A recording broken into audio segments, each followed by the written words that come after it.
Hello everyone, नमस्कार, प्रणाम सभी को। आज के इस वीडियो में आपके लिए लेकर आया हूं क्लास 12 ज्योग्राफी का चैप्टर सेकंड विश्व जनसंख्या वितरण घनत्व और वृद्धि। तो दोस्तों इस चैप्टर को हम लोग फुल एक्सप्लेनेशन के साथ पढ़ने वाले हैं, तो आप वीडियो को अंत तक पूरा जरूर देखिएगा, तभी जाकर ये चैप्टर आपको बखूबी अच्छे ढंग से समझ में आएगा। देखिए चैप्टर का हेडिंग है हमारा विश्व जनसंख्या।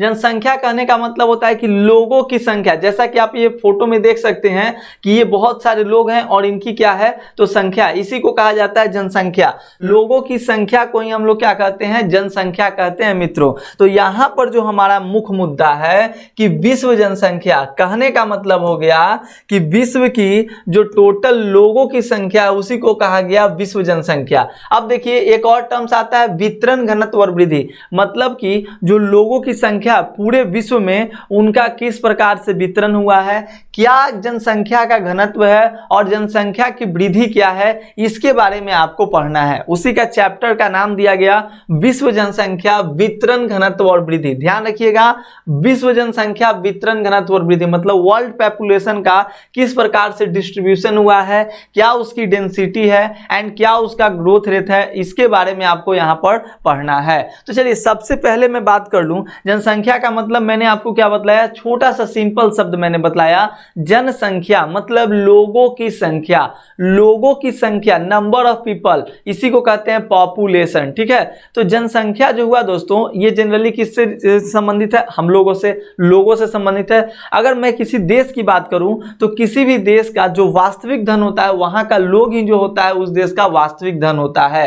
किसी देश के निवासी ही उसके वास्तविक धन होते हैं। तो जब कोई किसी देश का निवासी जो होता है वो वास्तविक धन होता है, मतलब वहां के जो लोग हुए वो वास्तविक धन हुए।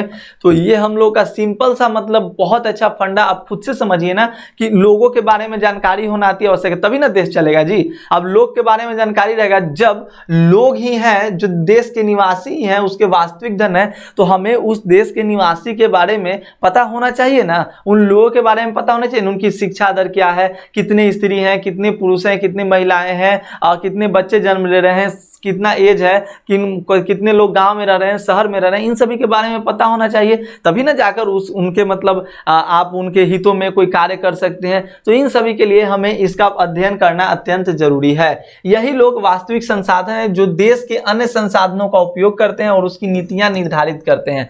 मतलब जो लोग होते हैं किसी भी देश के निवासी होते हैं, वहां के वास्तविक धन होते हैं। तो ये परम कर्तव्य बनता है साथियों कि उनके बारे में जानकारी होनी चाहिए। क्लियर, जब उनके बारे में जानकारी होगी तभी जाकर देश जो है वो आगे बढ़ेगा, देश जो है चलेगा अच्छे से। अंततः एक देश की पहचान उसके लोगों से ही होती है। जब एक देश की पहचान लोगों से, वहां के लोगों से होती है, तो लोगों के बारे में अध्ययन भी करना हमें हमारे लिए महत्वपूर्ण हो जाता है।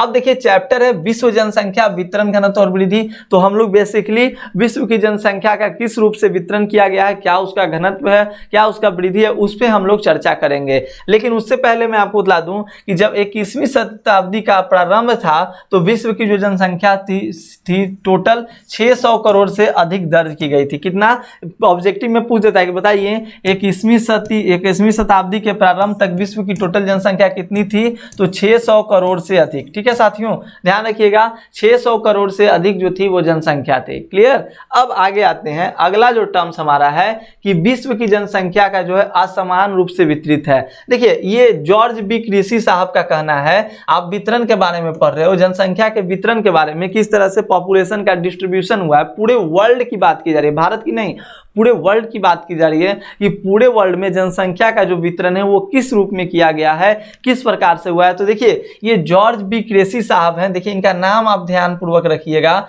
जॉर्ज बी क्रेसी साहब ने कहा है कि एशिया जो महादेश है, एशिया में बहुत अधिक स्थानों पर कम लोग और कम स्थानों पर बहुत अधिक लोग रहते हैं। ये किनका कहना है, तो ये जॉर्ज बी क्रेसी साहब का कहना है। हम लोग अपने भारत की बात करें तो अपना देश भारत भी एशिया महादेश में ही आता है। और देखिए अगर छोटा सा अगर मतलब देखिए बड़ी चीज़ों को समझने के लिए जब हम उसका एग्जाम्पल छोटे स्तर पे लेते हैं ना तो वो ज़्यादा कहीं ना कहीं हमें समझ में आता है।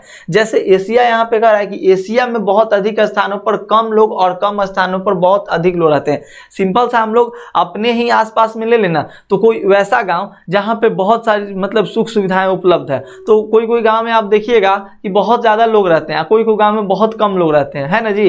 वो गाँव बड़ा है मतलब क्षेत्रफल की दृष्टि से बड़ा है लेकिन वहाँ लोगों की संख्या क्या है तो कम है, ऐसा भी होता है। तो वही जॉर्ज बी क्रेसी साहब का कहना है कि एशिया जो है, एशिया महादेश में अधिक स्थानों पर कम लोग और कम स्थानों पर बहुत अधिक लोग रहते हैं। इसका क्या कारण है भाई? तो विश्व में जनसंख्या वितरण के क्या प्रारूप हैं, इस पे आपको हम लोग को पढ़ना है। तो देखिए कहा जाता है कि हमारे यहाँ जो जनसंख्या का जो वितरण है दोस्तों वो असमान रूप से है। ठीक है, असमान रूप से कहने का मतलब कहीं कहीं पे लोग बहुत ज्यादा बसे हुए हैं और कहीं कहीं पे लोग बहुत कम बसे हुए हैं। जैसे मतलब जहां पे उनकी सुविधा लायक, मतलब उनके लिए लगा कि नहीं ये मेरे लिए सही है, यहाँ पे मैं अच्छे तरीके से रह सकता हूं, तो वहां पे ज्यादा लोग बसे हुए हैं। जैसे समतल एरिया में, देखिए समतल एरिया में जहाँ पे पानी की उपलब्धता ज्यादा है वहां पे ज्यादा लोग आपको देखने के लिए मिल जाएंगे। जहाँ पे पानी की किल्लत है उधर आपको कम लोग देखने के लिए मिल जाएंगे। तो जॉर्ज बी क्रेसी साहब ने इस बात को कहा था, ऑब्जेक्टिव में आ सकता है, ध्यान रखिएगा। अब देखिए विश्व में जनसंख्या वितरण के प्रारूप की बात की जाए तो जनसंख्या का जो वितरण है इसका मतलब होता है कि पृथ्वी पर लोग किस प्रकार वितरित हैं, मतलब किस प्रकार से लोग रह रहे हैं, कहां पे कितने लोग रह रहे हैं, वितरित किस प्रकार से बटे हुए हैं, ये आपको कहता है। विश्व की जनसंख्या का 90% इसके 10% स्थल भागों में निवास करता है। सोचिए, मतलब पूरा का पूरा जो पृथ्वी है, पूरा का पूरा पृथ्वी का मात्र 10% हिस्सा पे टोटल वर्ल्ड के 90% लोग रहते हैं। अब समझ लीजिए कि आप 90% जो पृथ्वी है वो तो खाली पड़ा हुआ है, मतलब मात्र 10% लोग ही ना 90% क्षेत्र पे रह रहे हैं। ध्यान दीजिए, टोटल जो पृथ्वी है दोस्तों, टोटल पृथ्वी का मात्र 10% एरिया पर ही विश्व के 90% लोग क्या है तो निवास कर जा रहे हैं, और ये 90% क्षेत्र पर मात्र 10% लोग रहे हैं। अब आप अनुमान लगा लीजिए कि जो विश्व की जनसंख्या वो किस तरह से असमानताओं से भरा पड़ा है, असमानताओं के वितरण उसका है, मतलब जनसंख्या का जो वितरण है वो असमान रूप से है, एक जैसा नहीं है। देखिए विश्व के 10 सर्वाधिक आबाद देशों में विश्व का लगभग 60% जनसंख्या निवास करता है, मात्र 10 देश में। अब देखिए ये कितना असमान हुआ ना, मतलब दोस्तों कि विश्व की जो 60% जनसंख्या है, टोटल वर्ल्ड का पॉपुलेशन 60% जो पॉपुलेशन है दोस्तों, टोटल वर्ल्ड का 60% जो पॉपुलेशन है दोस्तों वो मात्र 10 देशों में ही निवास कर लेता है। और वो भी 10 देशों में मैं आपको बतला दूं साथियों, वो भी 10 देशों में 6 जो देश हैं वो आपके एशिया में ही स्थित है। 6 जो देश हैं वो कहाँ में स्थित है? एशिया में ही। अब आप खुद से गौर कीजिए, खुद से कल्पना कीजिए कि कितना जो जनसंख्या का रूप जो है वो असमान रूप से वितरण उसका हुआ है। अब ये भी हम लोग पढ़ेंगे कि आखिर किस कारण से ऐसा हुआ है भाई, इन सब चीजों को हम लोग आगे डिस्कस करेंगे। देखिए एक ग्राफ के जरिए मैं आपको यहाँ पे समझा दूं, एनसीईआरटी का ही ग्राफ है। देखिए इसमें आपको बतलाया गया है मित्र, और आपको यहाँ पे बखूबी बड़े अच्छे ढंग से आपको यहाँ पे समझाया गया है। देखिएगा, देखिए मैक्सिको, रूस, बांग्लादेश, सबसे पहले सबसे ज्यादा आबादी वाला देश चीन। अब बहुत सारे बच्चों का सवाल ये आएगा कि सर मैंने पढ़ा है कि भारत जो है वो विश्व का सर्वाधिक आबादी वाला देश बन गया। ठीक है, अभी एनसीईआरटी नया जो लेटेस्ट एनसीईआरटी आया उसमें भी अभी इसको अपडेट नहीं किया गया, हालांकि इसका मतलब आप पुष्टि आप लोगों ने देखा न्यूज चैनल पे ये सब पे आ गया है, लेकिन अभी जो है सिलेबस में उसके अकॉर्डिंग मुझे पता है कि भारत ने चीन को पछाड़ दिया है, लेकिन फिर भी अभी ध्यान रखेंगे। देखिए यहाँ पे आबादी की बात की जाए, जब मैं इस वीडियो को बना रहा हूँ तब मैं बता रहा हूँ, तो चीन जो है वो पहले नंबर पे, भारत दूसरे नंबर पे, संयुक्त राज्य अमेरिका, कम से कम 3 तो याद रखिएगा, ही पूछ देता है। चीन सबसे पहले नंबर पे पॉपुलेशन में, भारत, संयुक्त राष्ट्र America, Indonesia, Brazil, Pakistan, Nigeria, Bangladesh, रूस, मैक्सिको। इसमें से कहता है कि 6 जो देश हैं, देखिए यहाँ पे लिखा है कि 6 जो देश हैं वो आपके कहाँ में है तो एशिया में ही अवस्थित हैं। तो आपका देखिए चीन हो गया, भारत हो गया एशिया में, इंडोनेशिया आपके एशिया में हो गए, फिर बांग्लादेश आपका हो गया, पाकिस्तान हो गए, तो ये सब आपके एशिया में देश हैं। ये जनसंख्या करोड़ में यहाँ दर्शाया गया कि कितनी जनसंख्या यहाँ पे किस देश की है। तो आपने ये देखा साथियों कि किस प्रकार से आपने ये देखा कि किस तरह से विश्व की जो टोटल जनसंख्या है, टोटल जनसंख्या का 60% जनसंख्या मात्र 10 देशों में ही निवास कर रही है। 60% जनसंख्या मात्र 10 देशों में ही क्या कर रही है तो निवास कर रही है। ये जनसंख्या का वितरण यहाँ पर आपको दर्शाया गया है। आगे हम लोग ये भी पढ़ेंगे कि ऐसा क्यों होता है, इसके बारे में भी पढ़ेंगे, लेकिन उससे पहले थोड़ा सा एक और टर्म्स आपने हेडिंग में देखा था। हेडिंग में आपका एक और टर्म्स था जो कि बहुत इंपॉर्टेंट था आपके लिए, जनसंख्या का घनत्व, जिसे आप अंग्रेजी में कहेंगे दोस्तों पॉपुलेशन डेंसिटी, और शॉर्ट में कहेंगे हम लोग पीडी।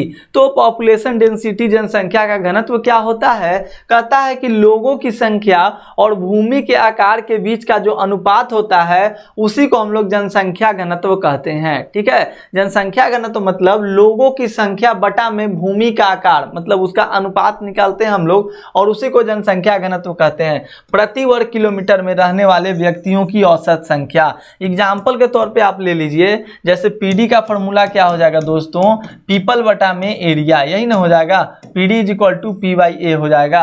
और देखिए जैसे एग्जाम्पल के तौर पे कोई गांव है, कोई विशेष क्षेत्र हम लोग लेते हैं, एक गांव है, वहां की जनसंख्या मान लीजिए 1000 व्यक्ति वहां पे रह रहे हैं, तो 1000 ऊपर हो जाएगा। और वहां का एरिया मान लीजिए कि आप कितना है, 15,000 है, कहीं दहाई सैकड़ा हजार 10,000, तो 15,000 है। तो ये जो ऊपर हो गया व्यक्ति हो गया, ठीक है, ये व्यक्ति हो गया, और यहाँ पर जो एरिया हो गया ये आपका वर्ग किलोमीटर में एरिया हो गया, समझ लीजिए। तो वर्ग किलोमीटर में आपका क्या हो गया, तो यहाँ पर एरिया हो गया।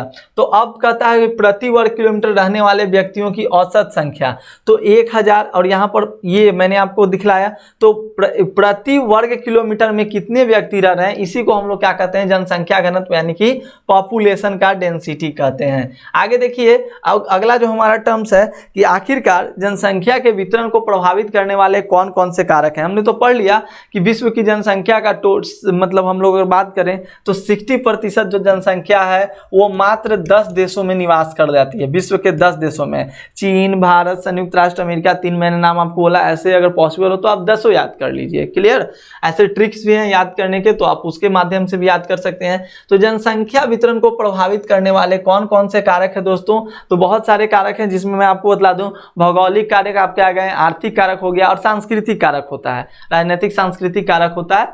तो सबसे जो मेन फैक्टर है भौगोलिक कारक। देखिए भौगोलिक कारक में क्या होता है, इसके कारण भी लोगों का जो वितरण, मतलब एक वितरण कहने का मतलब कि कहीं पे ज्यादा लोग, कहीं पे कम लोग, असमान वितरण है। तो जनसंख्या के वितरण के आखिरकार कौन कौन से प्रभावित करने वाले कारक हैं, तो पहला तो मैंने आपको भौगोलिक कारक बताया, फिर आर्थिक कारक और सांस्कृतिक कारक। भौगोलिक कारक में भी आपके जैसे कि जल की उपलब्धता। अब समझ लीजिए जल क्या है, तो हमारे मनुष्य जीवन के लिए अत्यंत महत्वपूर्ण है।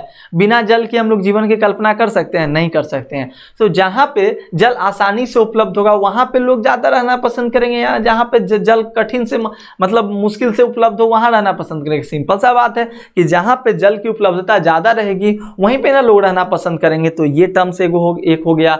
फिर सेकेंड है आपका, क्योंकि जल जो होता है बहुत हमारे लिए अत्यंत महत्वपूर्ण है, वही टर्म्स को तो यहाँ पर लिख दिया गया है। बस लोग उन क्षेत्रों में बसने को प्राथमिकता देते हैं, मतलब कि पहली अपनी चॉइस मानते हैं जहां जल आसानी से उपलब्ध होता है। जल का उपयोग पीने, नहाने और भोजन बनाने के साथ साथ पशुओं, फसलों, उद्योगों और नौ संचालन में किया जाता है। यही कारण है कि नदी घाटियां विश्व के सबसे सघन बसे हुए क्षेत्र हैं। एक टर्म्स यहां पर आया, देखिए एक वर्ड आया है सघन। सघन का मतलब होता है पूरा घना। पूरा घना मतलब कि यहां पर जनसंख्या बहुत ज्यादा है, सघन। और विरल का मतलब होता है कम। वीरान नहीं सुनते हैं कि पूरा वीरान हो गया है, तो वीरान और विरल वही हो गया, मतलब कम। तो जल की उपलब्धता सबसे ज्यादा है। दूसरा आपका हो जाता है दोस्तों कि भू आकृति। जैसे सिंपल सा टर्म्स है कि समतल क्षेत्रों पे लोग ज्यादा बसने को प्राथमिकता देते हैं। क्यों? क्योंकि देखिए समतल क्षेत्र पे सड़कें अच्छी से बनाई जा सकती है, घर अच्छे से बन सकते हैं, खेती अच्छे से हो सकती है, और जीवन जीने के लिए तो खेत का होना अति आवश्यक है, भोजन उगाना, सड़कों का होना। तो वो लोग वहीं पे रहने को वरीयता देते हैं, प्राथमिकता देते हैं जहां पे समतल क्षेत्र होता है। तो देखिए लोग समतल मैदानों और मंद ढालों पर बसने को वरीयता देते हैं। इसका कारण यह है कि ऐसे क्षेत्र फसलों उत्पादन, सड़क निर्माण और उद्योगों के लिए अनुकूल होते हैं। पर्वतीय और पहाड़ी क्षेत्र परिवहन तंत्र के विकास में अवरोधक है, इसलिए प्रारंभ में कृषिगत और औद्योगिक विकास के लिए अनुकूल नहीं होते। अतः इन क्षेत्रों में कम जनसंख्या पाई जाती है। कारण क्या हुआ? क्योंकि पर्वतीय क्षेत्रों में जनसंख्या कम रहने का कारण वहां पे सड़कें भी सही से नहीं बन सकती है, साथ साथ कृषि के लिए भी वो बाधक होता है, कृषि के लिए भी वो सही नहीं है, इसलिए वहां पे भी लोग रहना पर्वतीय क्षेत्रों में नहीं चाहते हैं। उदाहरण के लिए गंगा का मैदान विश्व का सर्वाधिक सघन जनसंख्या वाले क्षेत्रों में से एक है, जबकि हिमालय के पर्वतीय भाग विरल जनसंख्या वाले क्षेत्र है। जैसे गंगा के साइड में जैसे हम लोग हैं, बिहार अपना ये सब, तो हम लोग क्या है, तो ये सब जो क्षेत्र है ये सघन जनसंख्या वाला है। डेंसिटी कितना ज्यादा है? भारत में सबसे ज्यादा डेंसिटी तो बिहार का ही है ना, तो ये बात कही जाती है। हिमालय वाले क्षेत्र में क्या होता है? विरल जनसंख्या, मतलब कम क्षेत्र रहता है क्योंकि पहाड़ी इलाका है, तो यह ध्यान रखिएगा। जलवायु भी अपना बहुत बड़ा रोल अदा करता है भौगोलिक कारक में जनसंख्या वितरण को प्रभावित करने में अपना ये अहम रोल अदा करता है। क्योंकि देखिए अधिक वर्षा या विषम और सूक्ष्म जलवायु, अधिक वर्षा या अधिक ठंडा, अपोजिट ले लीजिए, उसमें भी लोग रहना नहीं पसंद करेंगे। भूमध्य सागरीय प्रदेश सुखद जलवायु के कारण इतिहास के आरंभिक कालों से बसे हुए हैं। मतलब भूमध्य सागरीय में लोग रहना पसंद करते हैं क्योंकि वहाँ के जलवायु क्या है, सुखद है, आनंद देता है लोगों को। मृदाएं यानी कि मिट्टी भी बहुत बड़ा अपना रोल अदा करता है। किसको? तो जनसंख्या वितरण को प्रभावित करने में दोस्तों। उपजाऊ दोमट मिट्टी वाले प्रदेशों में अधिक लोग रहते हैं क्योंकि मृदाएं गहन कृषि का आधार बन सकती है। बिल्कुल, कृषि का आधार आपका मृदा यानी कि मिट्टी जो होती है वो कृषि का आधार बनती है। मिट्टी के कारण कृषि आपका होता है, खेती कर सकते हैं। तो ये जो मिट्टी भी है वो भौगोलिक कारक में अपना एक बहुत अदा करता है। तो देखिए जनसंख्या वितरण को प्रभावित करने वाले कारक में मैंने पहला बताया था आपको भौगोलिक कारक, जिसमें आपने पढ़ा पहला नंबर जल की उपलब्धता, दूसरा आपने पढ़ा कि जैसे समतल भूमि के बारे में, भू आकृतियों के बारे में, तीसरा आपने पढ़ा मृदाएं के बारे में, चौथा आपने जलवायु के बारे में पढ़ा। मतलब तीसरा या चौथा कुछ भी एग्जाम में ये नहीं कहेगा कि पहले यही लिखो, आप किसी को कहीं पे लिख सकते हैं। मतलब मैं ये टर्म्स आपके दिमाग में हटा रहा हूं कि आपने भौगोलिक कारण में कौन कौन से कारण पढ़े, क्या क्या, जल की उपलब्धता, भू आकृति, जलवायु, मृदाएं, ये सब आपने पढ़ा। याद रखिएगा जनसंख्या वितरण को प्रभावित करने वाले भौगोलिक कारक कौन कौन से हैं। ऐसे कारक पूछे तो भौगोलिक, आर्थिक और सांस्कृतिक कारक, लेकिन भौगोलिक कारक कौन कौन? तो जल की उपलब्धता, भू आकृति, जलवायु, मृदाएं, ये सब आ जाएगा। अब बात आती है आर्थिक कारक के बारे में। तो देखिए दोस्तों आर्थिक कारक जो, वही आर्थिक का मतलब समझ ही गए, पैसा से इसका मतलब हुआ। तो खनिज उनिज हो गया आपका, खनन और औद्योगिक गतिविधियां रोजगार उत्पन्न करते हैं, अतः कुशल एवं अर्धकुशल कर्मी इन क्षेत्रों में पहुंचते हैं और जनसंख्या को सघन बना देते हैं। मतलब जहां पे खनिज उपलब्ध रहेगा तो सिंपल सा बात है, जहाँ पे खनिज की उपलब्धता ज़्यादा रहेगी वहाँ पे जो इंडस्ट्रियल जो एक्टिविटी है वो ज़्यादा होंगे, रोजगार वहाँ पे ज़्यादा होगा, तो लोगों का वहाँ पे जाना भी ज़्यादा होगा, लोगों की वो पसंद भी जगह बनेगी। तो ये बात भी यहाँ पर कहा है। जैसे अफ्रीका की कटंगा, जाम्बिया तांबा पेटी इसका एक अच्छा उदाहरण है। तो जाम्बिया तांबा पेटी भी इसका एक अच्छा उदाहरण है, क्योंकि विश्व के बारे में पढ़ने तो थोड़ा सा विश्व के बारे में भी पता होना चाहिए। नगरीकरण यानी कि जहाँ पे नगरीकरण होता है वहाँ पे भी लोग ज्यादा रहना पसंद करते हैं। ठीक है, तो नगरीकरण भी अपना एक अहम रोल अदा करता है। अच्छी नागरिक सुविधाएं तथा नगरीय जीवन के आकर्षण लोगों को नगरों की ओर खींचते हैं। विश्व के विराट नगर प्रति वर्ष बड़ी संख्या में प्रवासियों निरंतर आकर्षित करते रहते हैं। तो ये भी यहाँ पर कहा जा रहा है। तो ध्यान रखिएगा, ये आपके आर्थिक कारक में पहला खनिज की उपलब्धता, दूसरा नगरीकरण हो गया, तीसरा आपका दोस्तों औद्योगिकरण। ठीक है, तो औद्योगिकरण ध्यान रखिएगा, औद्योगिकरण जो होता है यानी कि इंडस्ट्रियलाइजेशन, जहां पे ज्यादा इंडस्ट्री रहेगा वहीं पर ना लोग जाकर रहना पसंद करेंगे। तो जहां पे इंडस्ट्री ज्यादा रहेगी वहां पे लोग रहने को अपना वरीयता देंगे, प्राथमिकता देंगे, वहां पे लोग सघन संख्या में बसेंगे, ज्यादा से ज्यादा संख्या में लोग बसना चाहेंगे तो वहां पे जाएंगे। ठीक है, तो वही कहता है बड़ी संख्या में लोगों को आकर्षित करती है। जापान का कोबे ओसाका प्रदेश हो गया, अनेक उद्योगों की उपस्थिति के कारण यहाँ पे लोग सघन बसे हुए हैं। एग्जाम्पल भी एक दे दिया गया है तो इसको ध्यान में रखिएगा। देखिए सामाजिक एवं सांस्कृतिक कारक, मैंने जनसंख्या वितरण को प्रभावित करने वाले 3 कारकों को बारे में बताया, भौगोलिक कारक, आर्थिक कारक और सामाजिक और सांस्कृतिक कारक। जिसमें से भौगोलिक कारक में हम लोगों ने जल की उपलब्धता, भू संरचनाएं मतलब भू आकृति के बारे में, जलवायु के बारे में, मृदा के बारे में पढ़ा। फिर हम लोगों ने आर्थिक कारक में आपने पढ़ा खनिज के बारे में, नगरीकरण के बारे में, औद्योगिकरण के बारे में। अब हम लोग पढ़ रहे हैं सामाजिक और सांस्कृतिक कारक। जैसे देखिए सामाजिक और सांस्कृतिक कारक में वैसे कारक आ गए जैसे सामाजिक कारण, जैसे मान लीजिए कि आप कहीं पे रह रहे हैं, कहीं घर पे रह रहे हैं, अब प्रतिदिन वहां पे लड़ाई हो रहा है, दंगे हो रहे हैं, फसाद हो रहे हैं, तो वहां पे रहना पसंद कीजिएगा? राजनीतिक उपद्रव हो रहा है, जातिवाद हो रहा है, तो वहां पे आप रहना पसंद करेंगे? नहीं। जहां पे संस्कृति आपको अच्छा मिलेगा, माहौल अच्छा मिलेगा, वहां पर रहना पसंद करेंगे। तो वही होता है सामाजिक और सांस्कृतिक कारक, यानी कि कुछ स्थान धार्मिक अथवा सांस्कृतिक महत्व के कारण अधिक लोगों को आकर्षित करते हैं। ठीक इसी प्रकार लोग उन क्षेत्रों को छोड़कर चले जाते हैं जहां सामाजिक और राजनीतिक अशांति होती है। कई बार सरकारें भी लोगों को बिरल जनसंख्या वाले क्षेत्रों में बसने को प्रोत्साहन देती है। मतलब सरकार भी चाहता है कि जहां पे जनसंख्या कम है वहां पे जाके आप लोग बसिए भैया, क्योंकि जहां पे जनसंख्या ज्यादा रहेगी तो थोड़ा प्रॉब्लम तो होता ही है ना। तो ये बात की जाती है। सामाजिक और सांस्कृतिक कारक भी होता है, जहां पे उपद्रव, दंगे फसाद हो रहे वहां पर भी लोग बसने को अपनी प्राथमिकता नहीं देते हैं। तो इस बात को भी आप ध्यान में रखिएगा। उम्मीद है कि ये वाला टर्म्स आपको समझ में आ गया होगा। जनसंख्या वितरण को प्रभावित करने वाले कारक आपने पढ़ा कि आप पीछे पढ़ा जनसंख्या घनत्व, फिर आपने पढ़ा जनसंख्या वितरण को प्रभावित करने वाले कारक। क्लियर है? आगे बढ़ते हैं हम लोग, समझते चलिएगा, नोट्स बनाते चलिएगा। अब देखिए जनसंख्या परिवर्तन के घटक। तो जनसंख्या पॉपुलेशन का जो चेंज हुआ उसके कौन कौन से घटक है, तो मुख्य 3 घटक है। VVI है, ऑब्जेक्टिव में प्रश्न मैं भी डालूंगा और पूछा भी गया है ऑलरेडी।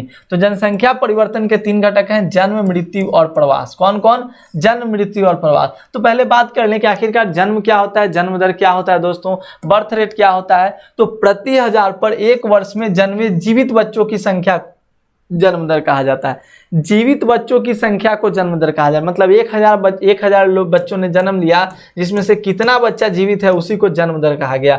मृत्यु दर वही हो गया सिंपल सा, यानी प्रति 1000 1 वर्ष में मरने वाले बच्चों की संख्या। जैसे 1000 बच्चों ने जन्म लिया तो कितना बच्चा मर गया। ठीक है दोस्तों, जैसे मान लीजिए कि कोई क्षेत्र में 1000 बच्चों ने जन्म लिया। ठीक है, 1000 बच्चों ने जन्म लिया, देखिए प्रति 1000 पर 1 वर्ष में। ठीक है, 1 साल में, एग्जाम्पल के लिए मैं 1000 ले रहा हूँ, जिसमें से मान लीजिए कि 640 बच्चा जीवित रहा, तो मर गया कितना भाई, मर गया आपका, घटा लीजिए 1000 में से जब आप 640 को घटाएंगे तो कितना बचेगा, उतना बच्चा कि आपकी मृत्यु हो गई 360। सिंपल था। प्रवास, अब माइग्रेशन। ठीक है, अब देखिए यहाँ पर जन्म, मृत्यु और प्रवास। तो माइग्रेशन क्या होता है, प्रवास क्या होता है, एक स्थान से दूसरे स्थान पर जनसंख्या का स्थानांतरण। प्रवास का मतलब क्या होता है, माइग्रेशन का मतलब क्या होता है, जब एक जगह से दूसरे जगह आप अपने स्थान को चेंज करते हैं, अपने स्थान का स्थानांतरण करते हैं, तो उसी को कहा जाता है प्रवास यानी कि माइग्रेशन। आपको याद होगा, अगर कोई बच्चे CBSE से होंगे, बिहार बोर्ड में आए होंगे, अपने स्टेट बोर्ड में आए होंगे, तो उनको माइग्रेशन प्रमाण पत्र देना पड़ा होगा, मतलब आपने स्थानांतरण किया। जैसे बहुत सारी मछलियाँ जो होती है वो गर्मी के दिनों में हमारे यहाँ आ जाती है, तो ये सब जो होता है ये प्रवास होता है। प्रवास का मतलब हो गया कि एक स्थान से दूसरे स्थान पर जनसंख्या का स्थानांतरण। ठीक है, इसी को प्रवास कहते हैं। जनसंख्या वृद्धि, पॉपुलेशन ग्रोथ क्या होता है जी, तो ये सब छोटे छोटे टर्म्स हैं, ये सब आपके एग्जामिनेशन में पूछे जाते हैं, तो ध्यान रखिएगा और पूछे भी जाएंगे। तो पॉपुलेशन ग्रोथ के बारे में बोलता है कि जन्म दर और मृत्यु दर के मध्य अंतर को जनसंख्या वृद्धि कहते हैं। मतलब जो जन्म दर आएगा और मृत्यु दर, तो दोनों को माइनस कर दिया, जन्म दर माइनस मृत्यु दर इज इक्वल टू जनसंख्या में वृद्धि हो गया। और जनसंख्या में सिंपल सा वृद्धि होगा तो जन्म दर ज्यादा रहेगा, मृत्यु दर कम रहेगा, तभी ना वृद्धि होगा। जनसंख्या की धनात्मक वृद्धि क्या होती है, तो यह तब होती है जब 2 समय अंतरालों के बीच जन्म दर मृत्यु दर से अधिक होता है। यानी कि जो जन्म दर है दोस्तों, वो जन्म दर आपका क्या रहेगा, ग्रेटर देन मृत्यु दर। ठीक है, तो जब जन्म दर मृत्यु दर से ज़्यादा रहे तब आपका क्या हो जाता है, धनात्मक वृद्धि होता है। या जब लोग प्रवास भी कर जाते हैं तब भी क्या होता है, धनात्मक वृद्धि बना हुआ रहता है। मतलब या तो लोग आ जाएं, बाहर से लोग मतलब आपके यहाँ बहुत सारे लोग आ जाएं तो जनसंख्या का वृद्धि होगा ना, तो धनात्मक का मतलब वही हो गया कि जिसमें जन्म दर ज़्यादा हो या अन्य देशों से अस्थायी रूप से उस देश में लोग प्रवास कर जाएं। जनसंख्या की ऋणात्मक वृद्धि, यदि 2 समय अंतराल के बीच जनसंख्या कम हो जाए तो उसे जनसंख्या की ऋणात्मक वृद्धि कहते हैं। यह तब होती है जब जन्म दर जो होती है मृत्यु दर से कम हो जाती है। मतलब जन्म दर जो है दोस्तों, इसमें जन्म दर जो आपका क्या हो जाएगा, तो कम हो जाएगा, और मृत्यु दर आपका क्या हो जाएगा, तो ज़्यादा हो जाएगा। ये ध्यान में रखिएगा। ठीक है, या अन्य देश में लोग प्रवास कर जाए, मतलब कमाने के लिए या कुछ काम के लिए दूसरे देशों में दूसरे जगहों पे लोग चले जाएं, तो जनसंख्या वहाँ पे कम होगा, तो उसको हम लोग ऋणात्मक वृद्धि कहते हैं। प्रवास क्या होता है, एक स्थान से दूसरे स्थान पर जनसंख्या का स्थानांतरण ही प्रवास कहलाता है। देखिए, उद्गम स्थान बहुत इंपॉर्टेंट प्रश्न है, गंतव्य स्थान, आप्रवास और उत्प्रवास, ये चारों पॉइंट को बहुत ही VVI रखिएगा और इसको ध्यानपूर्वक अभी समझिएगा। मैं चारों को अच्छे से समझा देता हूँ। देखिए, उद्गम स्थान क्या होता है, प्लेस ऑफ ऑरिजिन। जब लोग एक स्थान से दूसरे स्थान पर जाते हैं तो वह स्थान जहां से लोग गमन करते हैं उद्गम स्थान कहलाता है। जहां से लोग गमन करते हैं, ठीक है, जहां से लोग चलें, जहां से लोग चलें। जैसे मान लीजिए मेरा घर पटना है और मैं मुंबई कमाने जा रहा हूं, तो पटना से मैं मुंबई गया तो पटना जो हुआ वो मेरा क्या हुआ, तो उद्गम स्थान हुआ। पटना जो हुआ मेरा वो उद्गम स्थान हुआ। पटना से मैं मुंबई जा रहा हूं कमाने या किसी काम के लिए भी, तो पटना जो मेरा हो गया वो उद्गम स्थान हुआ। क्लियर, याद रखिएगा। और गंतव्य स्थान, प्लेस ऑफ डेस्टिनेशन, यानी कि जहां पे मैं पहुंचा, जिस स्थान में आगमन करते हैं वह गंतव्य स्थान कहलाता है। देखिए, उद्गम का मतलब हो गया कि जहां से मैं चला, जहां से मैं चला। एग्जाम्पल मैंने दिया कि मैं पटना से मुंबई गया, तो पटना जो मेरा होगा वो उद्गम स्थान होगा, प्लेस ऑफ ऑरिजिन होगा, और प्लेस ऑफ डेस्टिनेशन क्या होगा, मुंबई होगा, जहां पे मैं गया। तो ये ध्यान रखिएगा। आप्रवास यानी कि ई माइग्रेशन, और उत्प्रवास मतलब इमिग्रेशन। देखिए स्पेलिंग देखिएगा, इसको में आई है और इसमें क्या है आपका ई है। तो कहता है कि प्रवासी जो किसी नए स्थान पर जाते हैं, आप्रवासी कहलाते हैं। लोगों का आकर बस जाना, मतलब जैसे मैं पटना से मैं मुंबई गया था तो मैं मुंबई जाकर बस गया, तो मैं मुंबई के लिए क्या हो गया जी, तो मैं मुंबई के लिए आप्रवास हो गया, मैंने आप्रवास किया, ठीक है। और उत्प्रवास का मतलब होता है प्रवासी जो एक स्थान से बाहर चले जाते हैं, उत्प्रवासी कहलाते हैं। लोगों का वहां से छोड़कर चला जाना। मैं कहां से, मैं पटना को छोड़कर गया तो पटना के लिए, पटना से मैंने क्या किया, उत्प्रवास किया, ठीक है। मुंबई गया तो मैंने मुंबई आप्रवास किया और पटना को मैंने छोड़ा तो ये मैंने उत्प्रवास किया। क्लियर है। जब लोगों का वहां से छोड़कर चला जाना, जहां से हम छोड़कर जा रहे हैं उसको कहते हैं उत्प्रवास, और जहां जाकर बस रहे हैं उसको कहते हैं आप्रवास। तो उम्मीद है कि आपने उद्गम स्थान को भी समझा, गंतव्य स्थान को भी समझा, आप्रवास को भी समझा और उत्प्रवास को भी समझा।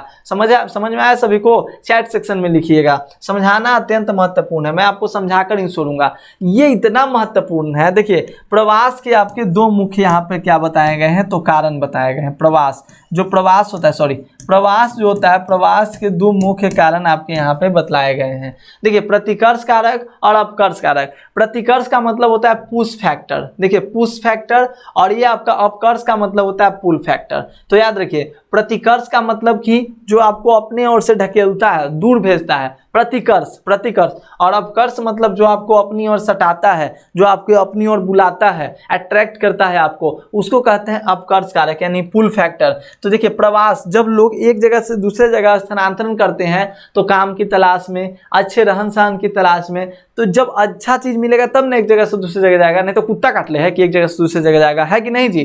तो याद रखिएगा अपकर्ष कारक का मतलब क्या होता है कि काम के बेहतर अवसर के लिए, रहन सहन की अच्छी दशाएं के लिए, शांति व स्थायित्व, जीवन व संपत्ति की सुरक्षा, अनुकूल जलवायु जैसे कारण गंतव्य स्थान को उद्गम स्थान की अपेक्षा अधिक आकर्षक बनाता है, और उसी को कहते हैं अपकर्ष कारक। अपकर्ष कारक वैसा कारक है जो आपको अपनी ओर अट्रैक्ट करता है, जैसे रहन सहन की अच्छी दशाएं, मतलब वहाँ पे रोजगार की सुविधा, शिक्षा की सुविधा, शांति रहना, राजनीतिक उपद्रव का न रहना, तो ये सब आपके अपकर्ष कारक आ जाते हैं। प्रतिकर्ष कारक जो आपको वहाँ से भगाता है, जैसे कि बेरोजगारी हो गया, जहाँ पे बेरोजगारी रहेगा वहाँ रहना हम लोग पसंद नहीं करेंगे। रहन सहन की खराब दशाएं, मतलब निम्न दशाएं, वहाँ पे भी नहीं। राजनीतिक उपद्रव, डेली मारपीट हो रहा है, दंगे फसाद हो रहे हैं, वहाँ पे भी नहीं। प्रतिकूल जलवायु, मतलब हमारे अनुकूल जलवायु नहीं है। प्राकृतिक विपदाएं आ रही है, महामारियां हैं, सामाजिक आर्थिक पिछड़ेपन है, ये सब क्या होता है, उद्गम स्थान को कम आकर्षित बनाता है। उद्गम स्थान वैसा स्थान, प्लेस ऑफ ऑरिजिन, जहाँ पे हम लोग रह रहे हैं, तो जहाँ पे रह रहे हैं वहाँ पे अगर मान लीजिए बेरोजगारी है, रहन सहन की खराब दशा है, तो वहाँ पे लोग रहना पसंद करेंगे साथियों? नहीं रहना पसंद करेंगे। तो याद रखिएगा प्रतिकर्ष कारक क्या होता है, अपकर्ष कारक होता है। प्रवास के दो कारक, प्रतिकर्ष कारक और अपकर्ष कारक। इसी के कारण तो लोग प्रवास करते हैं, या तो प्रतिकर्ष या तो अपकर्ष। जब अपकर्ष कारक भी आपको फैक्टर अपनी ओर खींचे तब लोग प्रवास कर जाते हैं, या प्रतिकर्ष कारक के कारण भी लोग प्रवास कर जाते हैं। अब देखिए अगर दो टर्म छूट गया था कि जनसंख्या का प्राकृतिक वृद्धि क्या होता है, नेचुरल ग्रोथ। तो देखिए प्राकृतिक वृद्धि इक्वल टू जन्म माइनस मृत्यु। किसी क्षेत्र विशेष में दो समय अंतराल में जन्म और मृत्यु के अंतर को बढ़ने वाली जनसंख्या को ही प्राकृतिक वृद्धि कहते हैं। और जनसंख्या की वास्तविक वृद्धि क्या होता है, यह वृद्धि तब होती है, वास्तविक वृद्धि जन्म माइनस मृत्यु प्लस आप्रवास माइनस उत्प्रवास, मतलब जन्म माइनस मृत्यु और इसमें माइग्रेशन वाले को भी जोड़ दिया जाता है, ये वास्तविक वृद्धि होता है। ये प्राकृतिक वृद्धि, प्राकृतिक वृद्धि मतलब जन्म मृत्यु से संबंधित है, जन्म मृत्यु वाला प्राकृतिक वृद्धि हो गया। लेकिन यहाँ पर पूछ रहा कर रहा है आपका वास्तविक वृद्धि, तो इसमें कितने लोग आए, कितने लोग गए, इन सब का भी लेखा जोखा रखना होता है। जन्म माइनस मृत्यु तो हुआ ही हुआ, जैसे मान लीजिए कि 1000 बच्चा जन्म लिया, ठीक है, टोटल गांव में, जिसमें से कि 600 बच्चे, 600 टोटल जितना पॉपुलेशन था उसमें से 600 लोग मर गए, ठीक है। लेकिन उसमें से क्या हुआ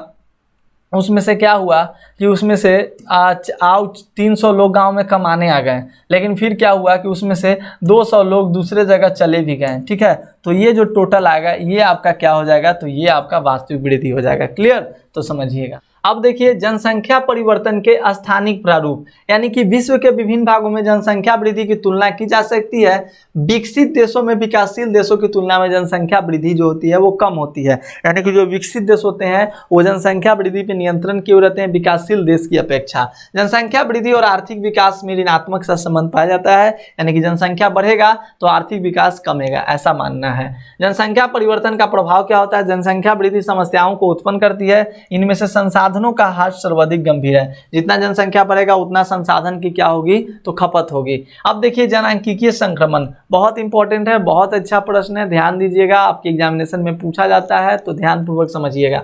देखिए जनांकीय संक्रमण सिद्धांत का उपयोग किसी क्षेत्र की जनसंख्या का वर्णन तथा भविष्य की जनसंख्या के पूर्वानुमान के लिए किया जाता है। ठीक है, पूर्वानुमान के लिए। देखिए जनांकीय संक्रमण सिद्धांत का उपयोग किसी क्षेत्र की जनसंख्या के वर्णन तथा भविष्य की जनसंख्या के पूर्वानुमान के लिए किया जाता है, फ्यूचर की जनसंख्या के पूर्वानुमान के लिए किया जाता है। यह सिद्धांत हमें बताता है कि जैसे ही समाज ग्रामीण, खेती और अशिक्षित अवस्था से उन्नति करके नगरीय, औद्योगिक और साक्षर बनता है तो किसी प्रदेश की जनसंख्या उच्च जन्म और उच्च मृत्यु से निम्न जन्म और निम्न मृत्यु में परिवर्तित होती है। ये परिवर्तन अवस्थाओं में होते हैं जिन्हें सामूहिक रूप से जनांकीय चक्र के रूप में कहा जाता है। मतलब कि जब क्या होगा दोस्तों, उच्च मृत्यु से निम्न मृत्यु, निम्न मृत्यु से में परिवर्तित होता है। ये परिवर्तन अवस्थाओं में होते हैं जिन्हें सामूहिक रूप से जनांकीय चक्र कहते हैं। ग्रामीण से खेती है, ग्रामीण खेती और अशिक्षित से उन्नति करके नगरीय बनना, ये सब आपके क्या आ गए हैं, तो ये जनांकीय चक्र के अंतर्गत आ गए, ध्यान रखिएगा। अब जनांकीय संक्रमण की 3 अवस्थाओं के बारे में बतलाया गया है। 3 अवस्थाएं होती है। तो पहली अवस्था में क्या है दोस्तों, ध्यान दीजिएगा, बहुत VVI है, 5 नंबर में हर बार आपके एग्जामिनेशन में प्रश्न पूछता है, तो ध्यान दीजिएगा। पहली जो अवस्था होती है इसमें उच्च प्रजननशीलता, उच्च मातृता होती है, क्योंकि लोग महामारियों और भोजन की अनिश्चित आपूर्ति से होने वाली मृत्युओं की क्षतिपूर्ति अधिक पुनरुत्पादन करते हैं। जनसंख्या वृद्धि धीमी होती है और अधिकांश लोग खेती में कार्यरत होते हैं, जहां बड़े परिवारों को परिसंपत्ति माना जाता है। जीवन प्रत्याशा निम्न होती है, अधिकांश लोग अशिक्षित होते हैं और उनके प्रौद्योगिकी स्तर निम्न होता है। 200 वर्ष पूर्व विश्व के सभी देश इसी अवस्था में थे। यानी कि प्रथम अवस्था उस अवस्था को कहा गया जब आज से 200 साल पहले लोगों के पास खाने के लिए सामग्रियां कम थी, प्लस में उनके पास उतने मेडिसिन नहीं थे, तो क्या था कि जन्म दर भी ज़्यादा था, मतलब ना तो कोई गर्भ निरोधक, नहीं तो किसी तरह का कोई चीज़ जिससे कि बर्थ कंट्रोल हो सके, तो उच्च प्रजननशीलता भी थी और उच्च मृत्यु दर भी थी। मतलब जन्म भी ज़्यादा हुआ, मृत्यु भी ज़्यादा हुआ, महामारी भी आता था, भोजन का न मिलना भी, ये सब आपका मृत्युओं की क्षतिपूर्ति करता था। तो ये सब ध्यान रखिएगा, प्रथम अवस्था में ये होता था। द्वितीय अवस्था में क्या हुआ दोस्तों कि प्रारंभ में प्रजननशीलता ऊंची बनी रहती है किंतु समय के साथ घटती जाती है। जैसे अभी के टाइम में स्टार्टिंग पॉइंट में क्या था, हम लोग दूसरी अवस्था में ही जी रहे हैं, कह सकते हैं। स्टार्टिंग पॉइंट में क्या था, हमारे यहाँ प्रजननशीलता बहुत ज़्यादा थी, लेकिन अब हमारे दो का नियम चल रहा है, तो धीरे धीरे प्रजननशीलता कम हो रहा है क्योंकि लोग शिक्षित हो रहे हैं। यह अवस्था घटी हुई मृत्यु दर के साथ आती है। मृत्यु दर भी अभी बहुत घट चुका है, इतने ज़्यादा मेडिसिन वगैरह से बहुत ज़्यादा मृत्यु दर घट चुका है। और स्वास्थ्य संबंधी दशाओं, स्वस्थता में सुधार के साथ मातृता में कमी आती है, मृत्यु दर में कमी आती है। इस अंतर के कारण जनसंख्या में होने वाले शुद्ध योग उच्च होता है। तो ये दूसरी अवस्था का कहना है। दूसरी अवस्था में क्या होता है दोस्तों कि प्रजननशीलता ऊंची बनी रहती है किंतु समय के साथ यह घटती भी जाती है। अंतिम अवस्था की बात करें तो अंतिम अवस्था में प्रजननशीलता और मातृता दोनों अधिक घट जाती है। जैसे अमेरिका जो देश है वो सब इसी में आता है, तीसरी अवस्था में भी जी रहा है। यहाँ पर मातृता भी कम है, मृत्यु दर भी कम है और जन्म प्रजननशीलता भी, मतलब जन्म देने का भी जो काम है वो भी कम है। जनसंख्या या तो स्थिर हो जाती है या मंद गति से बढ़ती है। जनसंख्या नगरीय और शिक्षित हो जाती है तथा उसके पास तकनीकी ज्ञान होता है। ऐसी जनसंख्या विचार पूर्वक परिवार के आकार को नियंत्रित करती है। तो पहली अवस्था में क्या था साथियों, पहली अवस्था में यह था कि जन्म दर ज्यादा, मृत्यु दर ज्यादा, मतलब उच्च प्रजननशीलता, उच्च मातृता। दूसरी में क्या हुआ कि शुरुआत में तो उच्च प्रजननशीलता हुआ, लेकिन धीरे धीरे जब लोग शिक्षित हुए तो उसको कंट्रोल करना शुरू किए। और तीसरी अवस्था ऐसी अवस्था है जिसमें कि आपकी प्रजननशीलता और मातृता दोनों अधिक घट जाती है। तो तीनों अवस्थाओं के बारे में आप लोग ध्यान पूर्वक रखिएगा। देखिए अब यहाँ पर प्रश्न उठता है कि जनसंख्या जो नियंत्रण है उस करने के क्या क्या उपाय हैं। तो जैसे परिवार नियोजन जो होता है वह हमें ये बतलाता है, स्त्रियों का शिक्षा के प्रति जागरूक करता है तथा परिवार में कितने बच्चे को रखना चाहिए, इन सब चीज़ों पर परिवार नियोजन जो होता है वो काम करता है। शिक्षा का प्रसार होना जरूरी है। जब लोग शिक्षित होंगे तो अपने आप जानेंगे कि जनसंख्या से हमें क्या हादसे होता है, ज़्यादा जनसंख्या से हम लोग कैसे मतलब हम लोग नहीं फेस कर पाते हैं, इन सब चीज़ों के बारे में। गर्भ निरोधक की सुगम उपलब्धता, मतलब बर्थ कंट्रोल करने के लिए गर्भ निरोधक भी, मतलब लोगों को इसके बारे में भी कि जिससे गर्भ धारण न हो, ऐसे चीज़ों का उपयोग करें जिससे कि मतलब गर्भ का धारण न हो। ठीक है, विवाह की आयु में वृद्धि करना, मतलब जो कम उम्र की शादी हो जाती है जिससे क्या होते हैं कि मतलब कम उम्र 16 साल में शादी हो गया, 1 साल में बच्चा हो गया, 17 साल में बच्चा हो गया, 18-19 जाते जाते 2-3 बच्चे हो गए। सोचिए ना, जब उस लड़की का मतलब एज ही हुआ था शादी करने का तब तक तो मतलब उसके 2-3 बच्चे हो गए। तो ज़्यादा इससे क्या होता है, मतलब आपके जनसंख्या में भी वृद्धि होता है। ठीक है, तो जनसंख्या कंट्रोल करने के ये सब भी क्या है, तो आपके तरीके हैं। गर्भ निरोधक की सुगम उपलब्धता, विवाह की आयु में वृद्धि करना, ये सब आपके हैं। तो दोस्तों इस चैप्टर को बखूबी मैंने बहुत अच्छे तरीके से सिंपल शब्दों में आपको पढ़ाने का प्रयास किया एंड आई होप कि आपको पूरा का पूरा समझ में भी आया होगा। ये चैप्टर पूरा का पूरा मैंने एक ही वीडियो में फिनिश कर दिया। अब आपको कहीं पे कोई कंफ्यूजन हो तो आप चैट सेक्शन में लिखिए, मैं आपके आंसर का जवाब दूंगा। और साथ ही साथ जो बच्चे इस वीडियो को बाद में देखेंगे वो भी कमेंट सेक्शन में लिखेंगे कि आपको वीडियो कैसी लगी, समझ में आया या नहीं। और जल्द ही हम लोग इसके क्वेश्चन आंसर के साथ और ऑब्जेक्टिव प्रश्नों के साथ मिलेंगे। चैप्टर 1 ऑलरेडी मैंने बहुत अच्छे से पढ़ा रखा है। ठीक है, मानव भूगोल, प्रकृति एवं विषय क्षेत्र मैंने पढ़ा रखा है, उसको आप जरूर से जरूर पढ़ लीजिएगा। सारे चैप्टर का नोट्स बनाते चलिएगा, टेलीग्राम पे नोट्स अवेलेबल है, क्यूज लगाते चलिएगा। तो इस तरह से आपकी तैयारी जो हो जाएगी वो बहुत अच्छे तरीके से, बहुत अच्छे ढंग से आपकी तैयारी हो जाएगी। और मैं बिल्कुल आपके साथ हूँ, बस आप लोग ध्यानपूर्वक पढ़ते रहिए। इस चैप्टर में जो इंपॉर्टेंट टर्म था, जन्म दर, मृत्यु दर, जनसंख्या वितरण को प्रभावित करने वाले कारक, आपके जनसंख्या घनत्व क्या होता है, ये सब आपको जनांकीय संक्रमण सिद्धांत के बारे में, जनांकीय चक्र के बारे में, पहली अवस्था, दूसरी अवस्था, तृतीय अवस्था, इन सब के बारे में, जनसंख्या नियंत्रण के बारे में आपको पढ़ना था। तो ये सब टॉपिक आपका इंपॉर्टेंट है इस चैप्टर में दोस्तों, विश्व जनसंख्या में। तो आई होप कि आपको वीडियो समझ में आई हो, तो वीडियो को लाइक जरूर कीजिएगा। चैनल पर नए होंगे चैनल को सब्सक्राइब कर लेंगे और अपने दोस्तों के साथ वीडियो को शेयर जरूर करेंगे।